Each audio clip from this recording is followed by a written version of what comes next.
Let's Talk About Myths, Baby is sponsored by Signature Hardware. If you're looking for that perfect item to take your kitchen, bathroom, or just your house up a notch, head over to signaturehardware.com. They have, honestly, some of the most beautiful housewares I've ever seen. The vanities, oh my god, vanities. Who knew they could be so absolutely stunning? And I am a big bathtub person, so yes, I've just longingly scrolled through all of their bathtub options because why not? They've got beautiful bathroom furnishings and kitchen furnishings. You could get an incredible rain shower, or a beautiful farmhouse sink, or maybe just a beautiful one of those things that hangs over your bathtub so you can have a glass of wine. I've actually picked out 8 different furnishings that really stood out to me on Signature Hardware. They're my style. I just love them. They're absolutely just goals. See for yourself at signaturehardware.com/myths. You will be amazed at the variety and the quality. Hello! Hi, dear listeners. This is Let's Talk About Myths, Baby. And I'm Liv, your hostess with the mostest. That's a dumb phrase. I don't know why I said it. Anyway, today is a very special episode. As I mentioned to you all in previous episodes, I recently recorded with the wonderful podcast Fuckboys of Literature. On her show, we covered the maniacal Jane Eyre. It was incredibly fun, and we shit all over Rochester endlessly. Team Attic Wife. But at the same time, the host of Fuckboys of Lit, Emily Edwards, and we recorded an episode for this very podcast. That's right. It's a crossover of sorts, because I don't usually have guests on, nor do I usually discuss books in detail, unless I'm talking about my love of Song of Achilles. But no, today is different. Though I suppose not so different, because Emily and I had a really fun discussion of Madeline Miller's book, Circe. And that is what I'm about to play for you today. So without any further rambling, here is the very special crossover episode. Witchiest Witch, a discussion of Madeline Miller's Circe, with Emily Edwards of Fuckboys of Lit. So I have with me Emily Edwards of the Fuckboys of Literature podcast. Hi, how are you? Oh, I'm so good. How are you? Good. Just inside the curtain, we're talking like we just started speaking, even though we've been talking for a half an hour. So yeah, sounds totally natural. The magic of podcasting. Exactly. So yeah, we decided to talk about the book Circe today because we were already recording Emily's podcast, which I will be directing you to listen to when it comes out as well. But we thought, why not pick a book that is both mythological and that we have both read, so we did not have to do extra research. Exactly. And conveniently, it is also full of fuckboys. So boy, is it. Hit every mark. It sure did. So yeah, I mean, we'll talk about from a sort of mythological standpoint as well as the fuckboys. Now, as everyone who listens to my podcast knows, I do love Odysseus. I know he can be a fuckboy, and I think that it's just that out of all the Greek mythology, he is definitely one of the least horrible. And so I'm called to him, even though he is still a little bit horrible. He's still a little bit horrible. He's certainly more horrible in this book too, obviously, because it's coming at it from a different perspective. Exactly. At the same time, I would argue he's one of the least horrible men even in this book.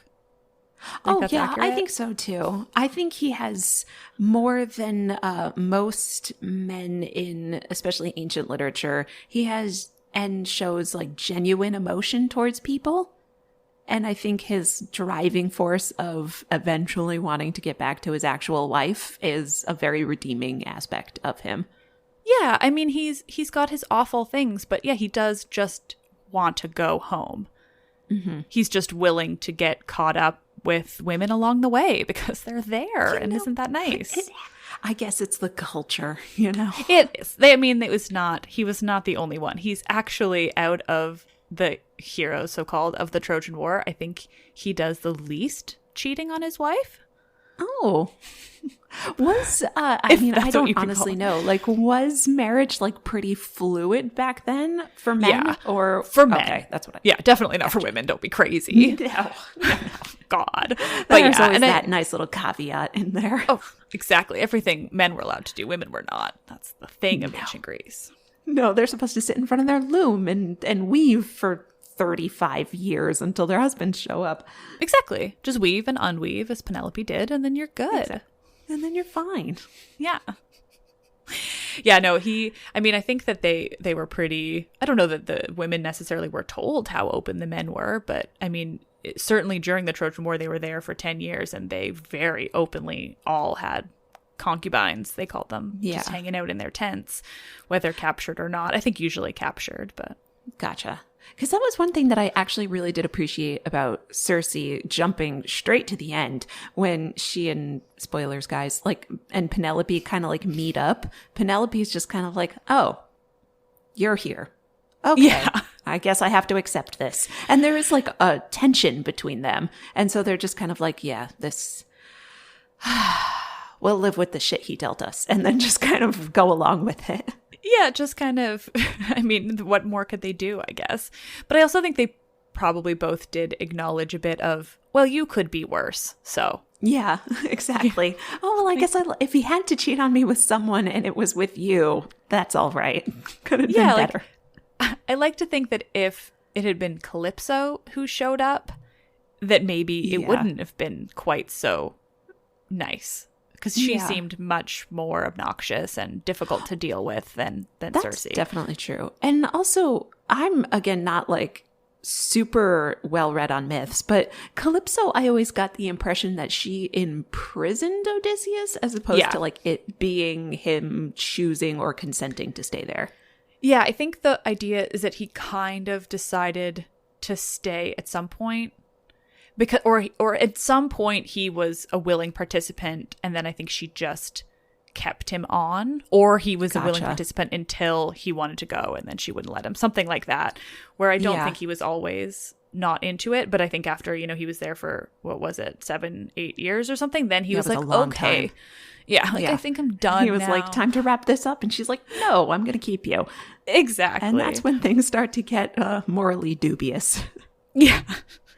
Yeah, I've had to sort of address that while it's very hard to address it because obviously in the myths, no one is talking about whether or not the men had consensual sex because it's just assumed that, well, the woman was there and so he liked it. So why wouldn't he? Yeah. Exactly. That they didn't really have the concept of that. It was... which I think even us today are still trying to like really absolutely get better at the concept of that. So it's near impossible to interpret it in the myths. Yeah.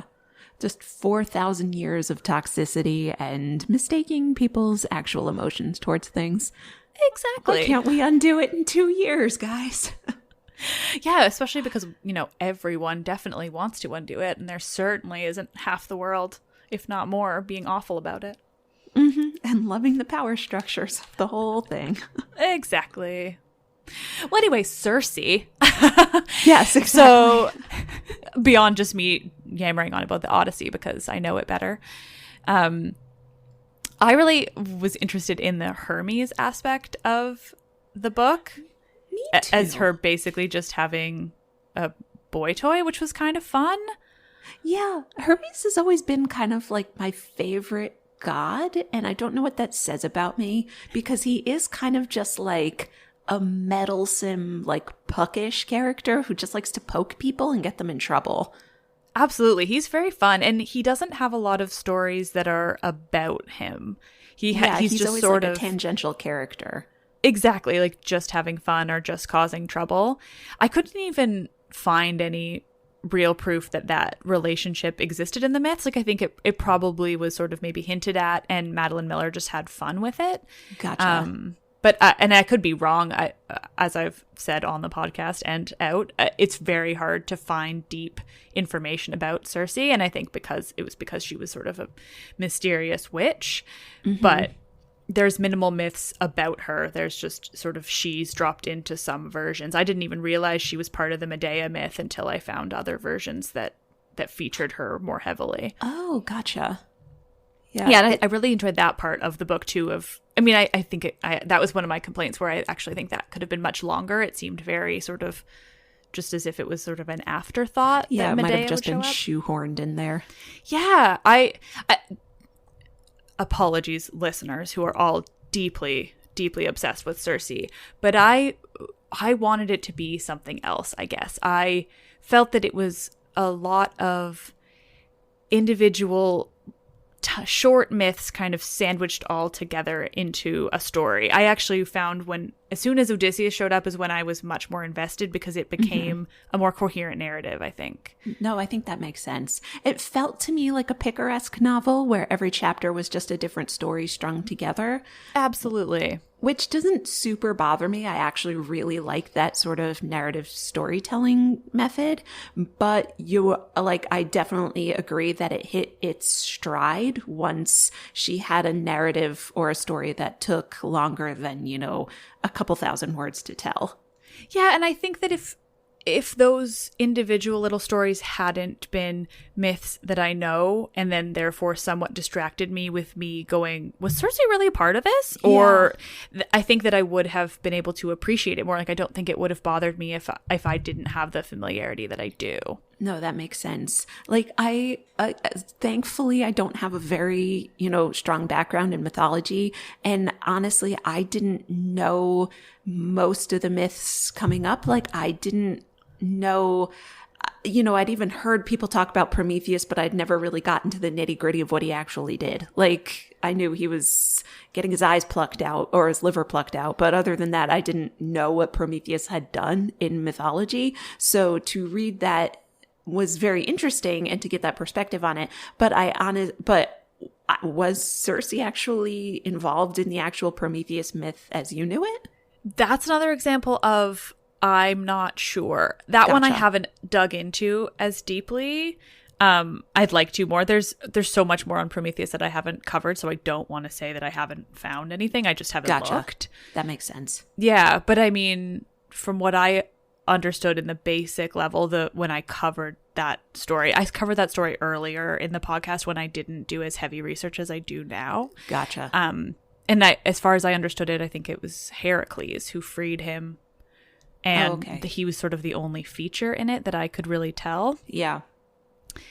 But yeah, I mean, that one, the Pasiphae and the Minotaur threw me. I know Pasiphae is Circe's sister. That I actually didn't know until I, read this book and then looked into it after. But I have not found any evidence that suggests that Circe was there for the birth of the Minotaur. And that characterization of Pasiphae was really interesting to me, sort of making her this kind of a horrible figure. Yeah, she's truly grotesque. Yeah, and it's pretty disturbing. And I did like that because, I mean, certainly most women in mythology are not ever given that level of depth. Yeah. But it was kind of jarring as well to think, oh, okay, this is a very different version of this story that I've known.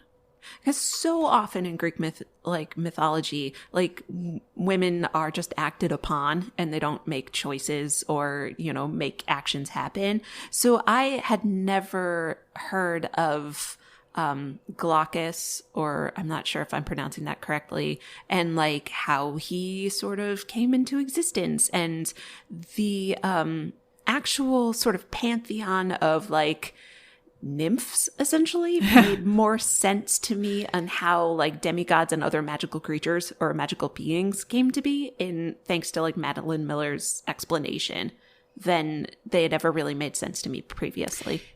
Yeah, I think it's an incredible book for that sort of delving into so many myths in one book for people who aren't as familiar. I actually didn't know about Glaucus and Scylla until this, and that part is from the mythology. There are different versions of how Glaucus became what he is and how Scylla became what he is, but it's certainly one of them, which is interesting. Okay. Because I remembered Scylla from the Odyssey. Yeah. And but there's just really no explanation of what she is or it is and how it came to be in the text that I remember reading. It was just kind of and here's a monster. Yeah. Which, it's Greek mythology. You kind of expect that, just there's a monster and there's no explanation. But it was fascinating. Yeah, absolutely. And I did find that one interesting, though, because I'm trying to remember back to the myths. I should have at least reread my research on it, but I didn't. As far as I remember, the myths don't feature Circe in it that much. So I think when I was reading the book, I actually was almost disappointed in how they made her the villain, as if it had to be another woman doing this, because I don't think that's really part of it. The part of Circe falling in love with Glaucus is certainly not as much from the myth as it is. Gotcha. Okay. Mind. Yeah, I was shocked at how petty Miller made her in the beginning of the book, because she's really just incredibly irrational. Like, I understand that, like, part of the story is like she's almost like a second class whatever magical being she is. And because she's just not as pretty, she's somehow not as pretty or like as valued as her siblings. So I understood that, but I guess I just was a little shocked at just like how much vengeance she took on other characters because she was ill-treated by her father. Well, I agree completely. And that part, the ill treatment, the lack of beauty, the second-class citizenry isn't from mythology. Oh, okay. So that was like a modern choice. Yeah, and I think she victimized her more than was necessary. Yeah. I mean, considering just how many, Greek mythological characters, do petty things just for, well, like shits and giggles, then I just didn't understand why she actually needed that as much motivation as Miller gave her in the beginning of the book. Like, she can just be powerful and doing this for funsies. Yeah, she doesn't have to be as victimized as she was and, as angry and sort of hurt by things that, I mean, I don't want to connect her to someone we haven't talked about yet and is not connected to this episode, but she reminds me of Jane Eyre. Oh, absolutely. Right? Absolutely. She just kind of is offended. Yeah. She's just angry and feels like she is the biggest victim. Yeah, plain and forgotten, like literally 90% of the people in the world. And you're just going to be angry and cruel about it. Exactly. Yeah, now I hadn't thought about the connection until just now, but now I feel a lot of similarities between those two. Which we'll reference in the episode that you're guesting on for my podcast. Exactly. So everyone has to listen to both. That's just the way it's going to be. Sorry, guys. Yeah. But yeah, I mean, I just found it interesting that she was just sort of not less sympathetic, but I just didn't connect with her in a way that I wanted to. Yeah. I mean, I commend Miller for getting people to actually like really honestly care about these myths. I think it's very difficult for a lot of people. You were either like super enthralled with your Greek mythology unit in like high school or middle school, or you like really sincerely didn't get it. And I really enjoyed it, but I never like focused on it really. But I love, obviously, classic literature that's based on mythology, like most classic literature actually is. So I appreciated her parsing out and making the actual characters fascinating for people, which anybody who can get someone reading, especially something that's literally based on ancient characters, fantastic.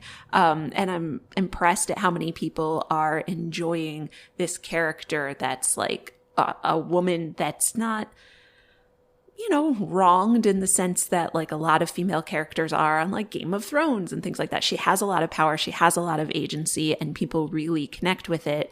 I'm just not sure about why she had to make it Circe. Yeah, I agree. I think I just wanted a stronger woman. I mean, she does have a lot of agency, but she just... until sort of more towards the end, she's just not as badass as I wanted her to be. Yeah. I'm not sure how much of it is from the myths that she basically had to learn her magic. And I was surprised that she was as powerless as she was when she was young. Yeah. I can't find information about that family being born with much magic. I don't know much about Pasiphae being magical, and Aeetes, her brother, he is known for having sort of I'm trying to think of what was on his island, but he was certainly different, Mm-hmm. but the actual magic they have, that Molly, I've found like brief references, but I can't find anything further. And we're currently, I actually just put a call out in the last episode about getting some more magical books. Books about the magic in ancient Greece, because I really want to know more and I can't find it from what I have now. So I like connected with like the fact that her magic was terrestrial, like it was based in plants, it was based in nature, and I really, really appreciated that. But it felt more like a modern European concept of witchcraft or like magic than I had assumed for Greek mythology. Yeah, I agree. It seemed a bit more, she really had to work for it in a way that I would have imagined Circe was sort of more naturally versed in it. And it seemed a little bit less connected to her. I mean, she could use it in a way that others couldn't, but at the same time, it didn't seem to. But it's like plant derived, whereas like if a person had known that this root or this plant could do the things that it did, then, and even like it seemed almost like a mortal could acquire that power, which I would have liked to have seen her with more sort of supernatural and extraterrestrial power. Yeah, absolutely. Even the initial transformation that started it all, Glaucus, he, as far as I can tell, was not transformed by her. It was more of a spontaneous Greek mythological this guy suddenly became not what he was. Yeah, it's like kind of fish. And it was just sort of big question mark. Yeah, his is interesting. So because his story is much more about him and Scylla and doesn't really feature much in the realm of Circe. And so I think she just wanted to kind of put Circe into these stories and be able to sort of connect so many more myths in one. But I think coming from Song of Achilles, I wanted something different, which is totally on me. But Song of Achilles was so deeply about these two characters, and it didn't, I mean, and that this is because it's the Odyssey, so it didn't need to jump around, but it didn't feel so outside of the mythology. Yeah, I was super unfamiliar with Achilles and Patroclus, or Patroclus, I'm not sure which one it is. Patroclus. Thank you. When you're reading things in your head and your brain pronounces it one way and you're like, wait, this is going to be wrong. I'm sure. Absolutely. If I didn't have to say it like 100 times in my loving tone that I've started saying his name, I wouldn't be nearly as familiar. Yeah, it was just beautiful. And I admitted earlier when we were chatting that I haven't finished it yet because I could feel the end coming and I didn't want it.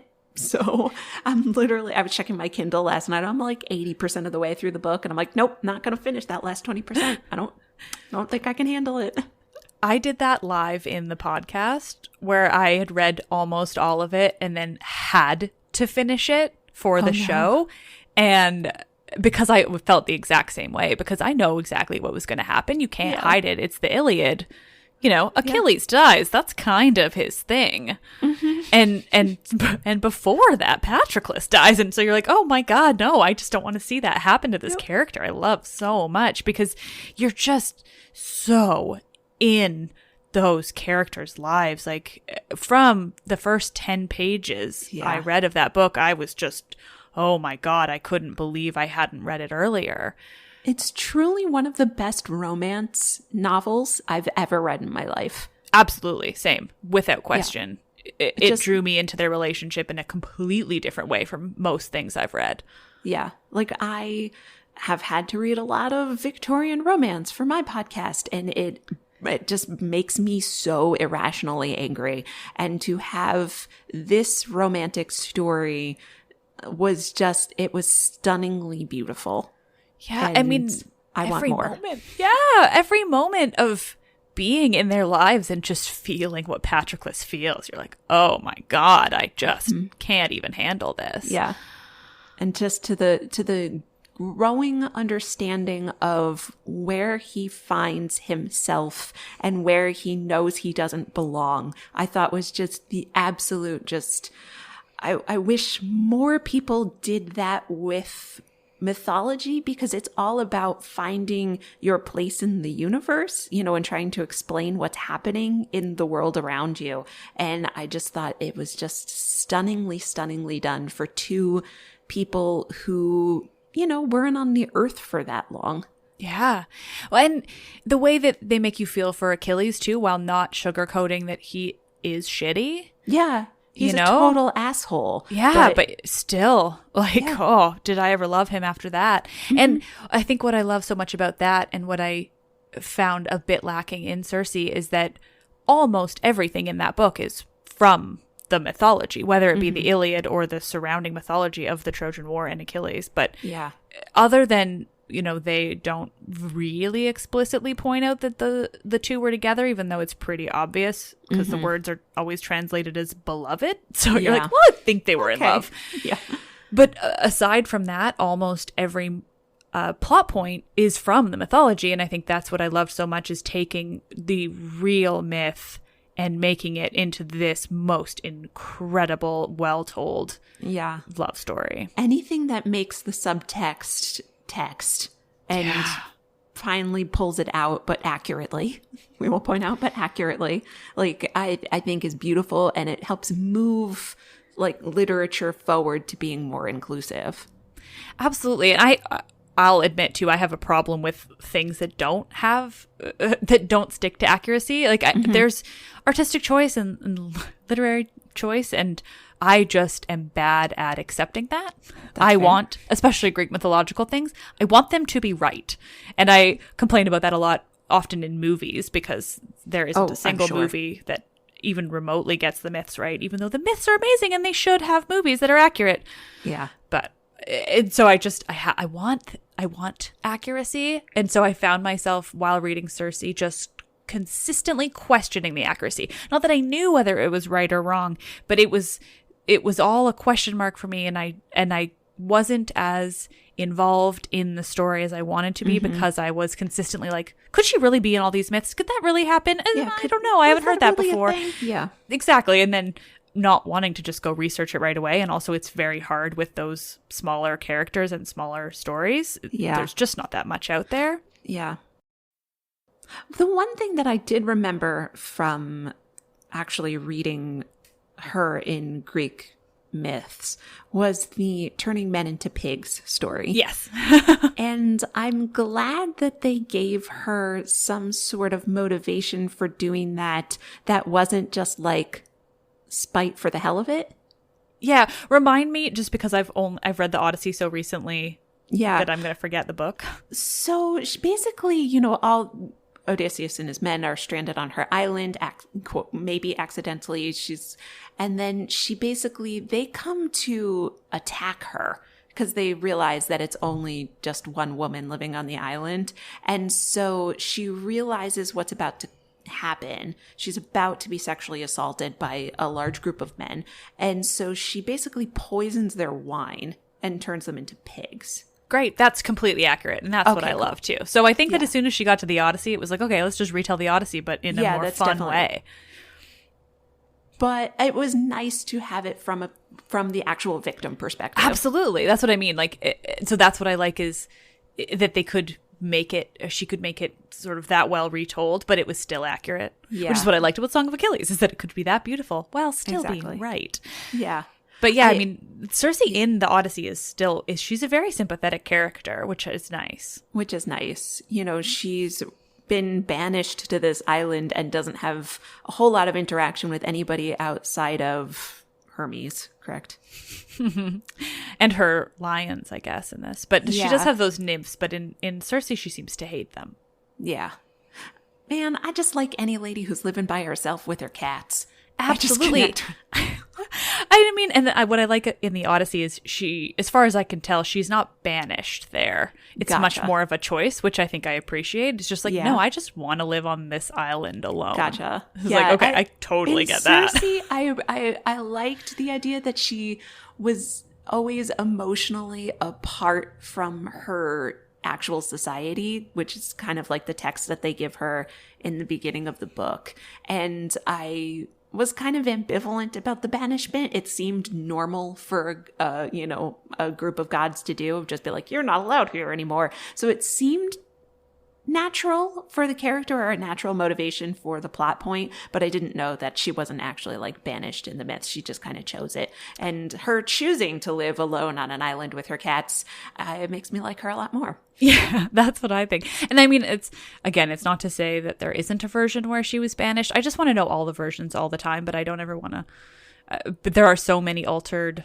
like little bits and pieces that I never want to sound too confident in anything in Greek mythology. But yeah, that makes sense, because I tried to read all of, like the big famous like Edith Hamilton, like mythology book that you're supposed to read in high school that I never did. And it was I went to the wrong high school. Yeah. It was surprisingly scant on information, which I wasn't expecting. And hers is one of the best. It's just purely a lack of super concise details. Yeah. Which is, I mean, and I feel this I really respond to because of the podcast, where I have people asking me to tell certain stories all the time. And I just want to, I have a suggestion page or a form on my website that I can't really respond to, and I don't have the time to respond to them anyway. But yeah, there's always people being like, this character or that character. And all I want to say is, I'm really sorry. There isn't a story. There's a character. Yeah. There's a passing reference to a character, and that is it. There's not enough for me to make an episode about it. Yeah. I can just regurgitate the information you already know. That's not... Yeah, sorry. Yeah, they're all like, oh, I really want to know more about this. And I'm like, you really want to know more because there isn't more, which is why you haven't been able to find it. Like, I can only... all? Yeah. Sadly, I don't have that many additional resources beyond I just have a lot of books that most people just don't need that many mythological books. So I have more, but they're almost all the same. Yeah. There's a nice... bummer. Yeah, I want to know more about so much. But that's what happens when something was developed thousands of years ago and barely written down, and when it was written down, that was lost because most things fell apart. And I'm gonna be such an asshole. I'm gonna be like, did you know there's less than 1,000 people who still worship the Greek god? Well, exactly, but there are some but yeah. Sorry. I mean, well, inside information there, people. But no, there's just it's been so long. It's not that there wasn't that information back then, but it's that we don't have it now. Yeah. I mean, yeah, I'm not a particularly well-educated religious person on literally any religion. So it seems like there's those people in every religion, though. It's just like, I don't know who that person is, but they're needed for this story. So yeah, just a necessary character. Yeah. But that's it. Happens. Yeah. Well, and even what I find fascinating and infuriating is how much we know we've lost. Yeah. So, like, Greek tragedy, we have surviving works from only 3 tragedians, but the practice of performing tragedies spanned hundreds of years. Oh. And we have 3 men's works, and nobody else's.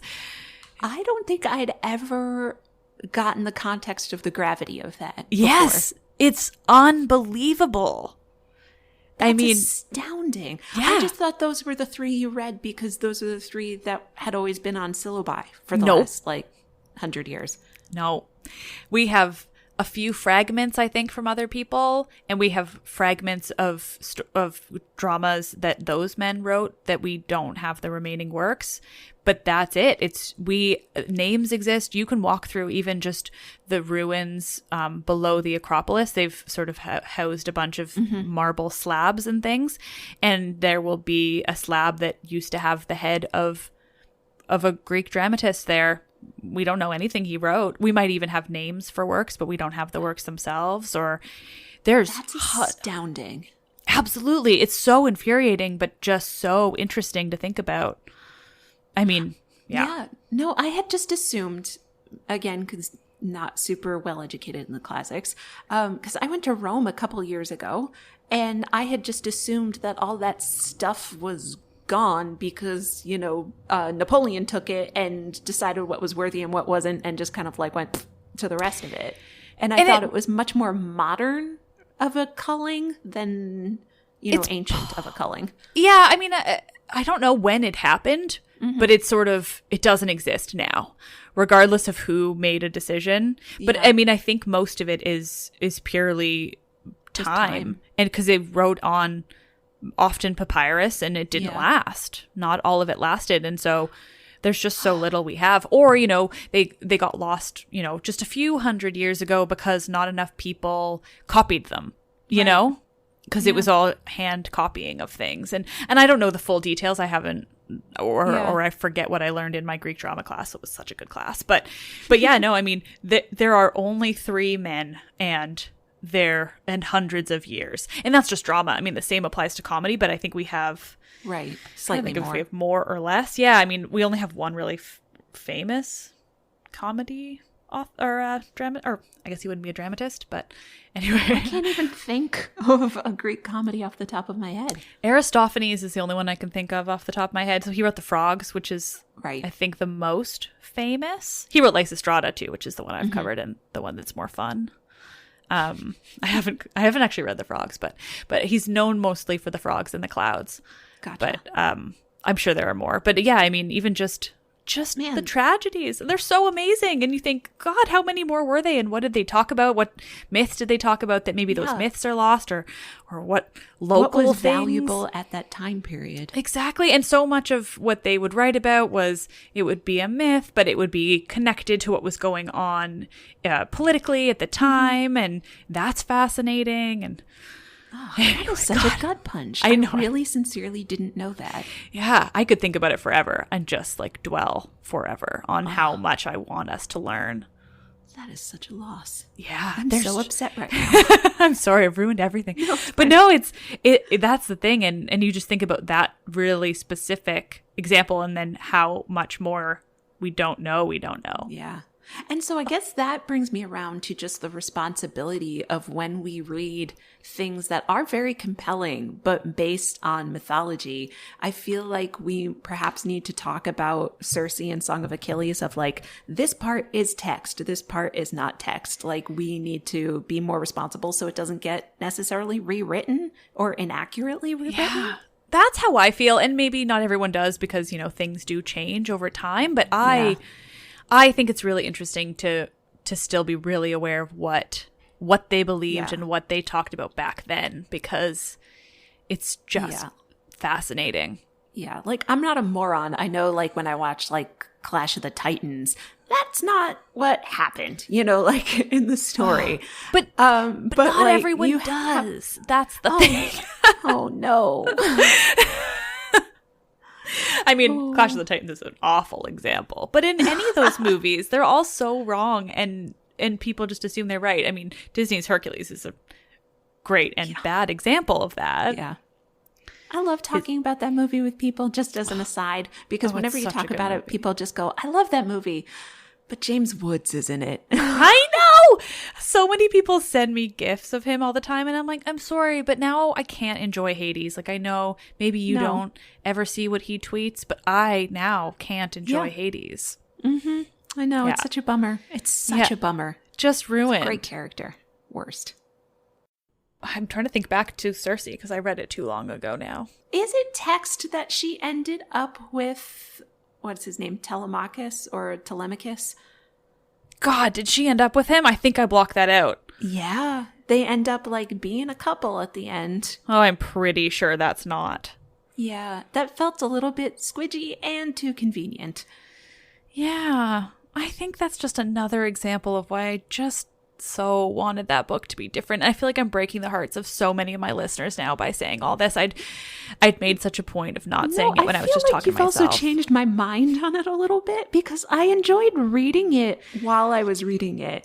But now thinking back on how it was presented and just how much of life and how much of the story, again, happened to her versus her making it happen. Yeah. As someone who's really obsessed with changing the roles of women in literature, she can only do so much being a woman who's trapped on an island.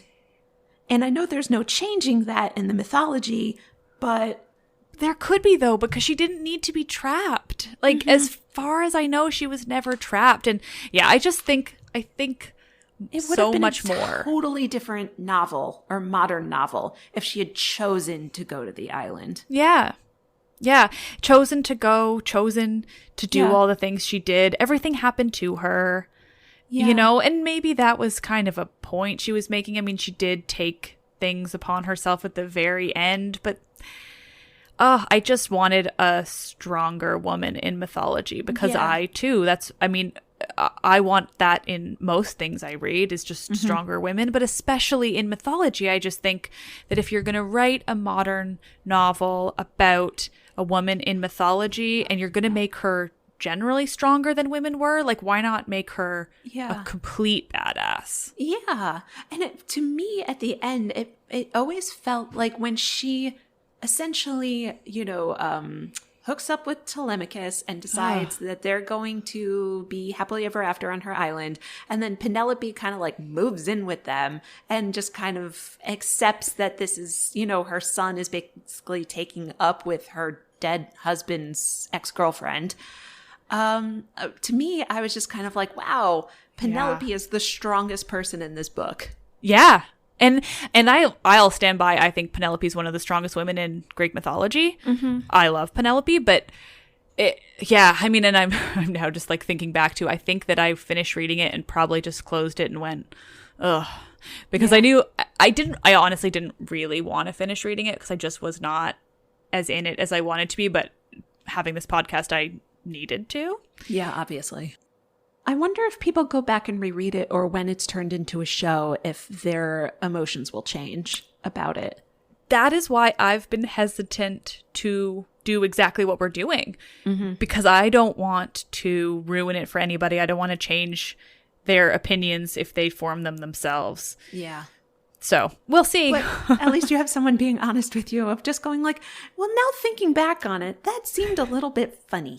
That's exactly it. I knew I couldn't do this alone. It wouldn't have gone well. It just would have been uncomfortable. Yeah. So you can @reply both of us on Twitter with your angry responses. Thanks, Emily. I'm sorry. No, so appreciated. That's a sincere thank you that sounded sarcastic.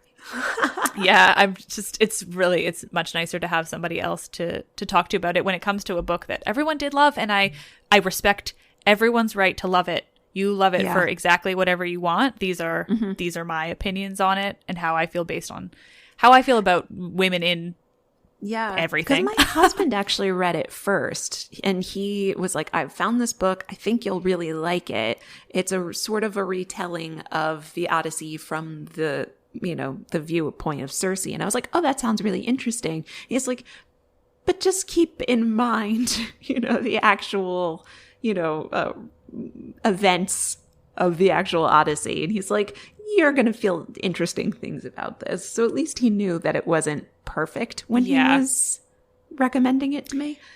And other than the end, I think that the Odyssey parts are the best. Like, I really wasn't enjoying it until Odysseus arrived. And then I was like, okay, no, I'm in it now. I'm in it.